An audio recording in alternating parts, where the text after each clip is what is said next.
Hi friends, బాగున్నారా?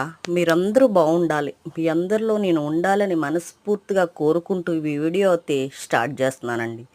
ఇవాళ కానాగంతల పులుసు నెత్తళ్ళ ఎగిరేసానండి. పచ్చి నెత్తళ్ళు చాలా బాగుందండి. చాలా టేస్టీగా ఉంది. ఫుల్గా లాగించేసానండి ఓయ్. కానీ మీలో ఎంతమందికి ఇష్టమో నాకు తెలియదు, కానీ నాన్ వెజ్ అయితే ఇష్టంగా తింటున్నాను. ఒకప్పుడు అయితే నాకు చేపలంటేనే ఇష్టం ఉండేది కదండి. ఇప్పుడు నేనున్న పరిస్థితిలో ప్రతి ఒక్కటి తినాలి అని డాక్టర్ చెప్పారనేసి నేను తింటున్నాను. మనం ఒక ఇంట్లో కోడలుగా అడిగిపెట్టినప్పుడు కానీ వాళ్ళ ప్రవర్తన మనకి, మన ప్రవర్తన వాళ్ళకి కొత్తగా అనిపిస్తుందండి. కానీ ఒక్క విషయం, మనం ఎదుటి వారింట్లో కోడలుగా అడుగుపెట్టినప్పుడు మనల్ని చాలా విచిత్రంగా చూస్తారు వాళ్ళు. వాళ్ళ కూతుర్లు కూడా ఎదుటి వాళ్ళ ఇంట్లో అడుగుపెట్టినప్పుడు వాళ్ళ కూతుర్లు పరిస్థితి ఏంటో వాళ్ళకి అర్థం అవ్వదు. కానీ ఒక క్షేత్రం ఉంది కదండి, ఏంటో తెలుసా?